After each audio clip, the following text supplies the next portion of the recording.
Eto na mga kabasketball, Coach Tim Cone aminado na nahirapan siyang mapagana noon ang triangle offense at mas na-improve na nila yung kanilang opensa ngayon. At Aussie Hoopla ng Australia napabilib dito nga sa tuloy-tuloy na development nitong ating pambatong si Kai Sotto dyan nga sa Japan B-League.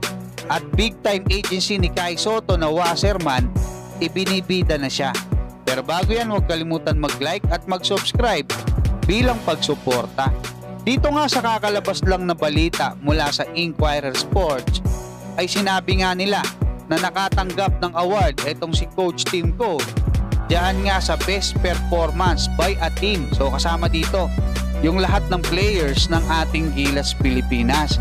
At nagkwento pa nga rito sa event, no, itong si Coach Tim Cone nung sinisimulan niya yung triangle offense nung 1992, talagang hindi niya raw alam kung ano yung gagawin niya. Nangangapa siya mga kabasketball kasi nga bago. At nung second conference nung 1993 ay nagkaroon na siya ng full implementation niyan mga kabasketball. At sinasabi niya na nung 1993 ay naitala ng Alaska yung kanilang worst performance doon sa kanilang Alaska history. Pero pagkatapos niyan mga kabasketball, the rest is history. Dahil sunod-sunod na yung naging championship ng Alaska mga kabasketball, 94, 1995, 96. Kanila lahat nung 96 mga kabasketball. 97, 98 hanggang sa umabot na ng 25 yung championship netong si Coach Tim Cone. At ang matindi, no, nakita ko na ito pa lang si Coach Tim Cone, isang beses pa lang hindi nakakuha ng gintong medalya bilang head coach ng ating national team. Doon lang sa Bangkok, no, noong 1998, ito yung Centennial team.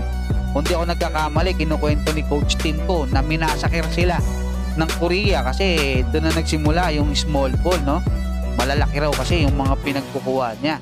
Ngayon mga kabasketball, ito matagal nung nakaraan pang ibinalita to, no? Pero nakita ko rito na ito pa lang si Coach Tim Cone, itinigil na yung paggamit netong triangle offense. Sabi niya kasi mga kabasketball, modern game na yung nangyayari ngayon, no? Masyado na raw mabilis yung tempo at mahirap na raw ipaganahin yung mga play na mabagal, especially dyan sa triangle. Kaya ang ginawa ni Coach Tim Cone, pinalitan nila or kumbaga mas in-improve nila. Sabi niya, in-scrap nila yung triangle offense at sinimulan nila itong continuity na sinasabi nila. Kumuha sila ng kaunting principle ng triangle kasi yun yung mga natutunan nila, no?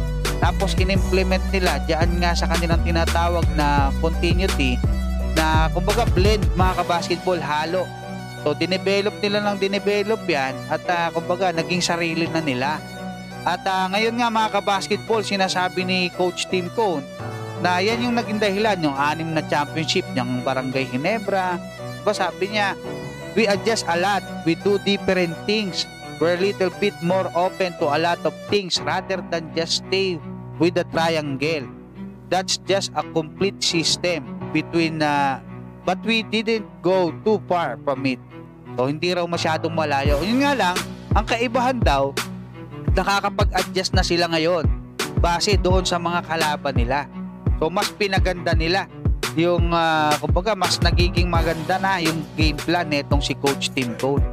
At speaking of Coach Tim Cone, etong ibinibida niya diyan sa Gilas na magdo-dominate diyan sa Asia sa mga susunod na taon. Actually nakikita na natin yung kaunti ngayon, no, diyan sa Gilas at dito nga sa Japan B-League na si Kai Sotto ay ibinibida ngayon ng kanyang big time na agency ng Wasserman.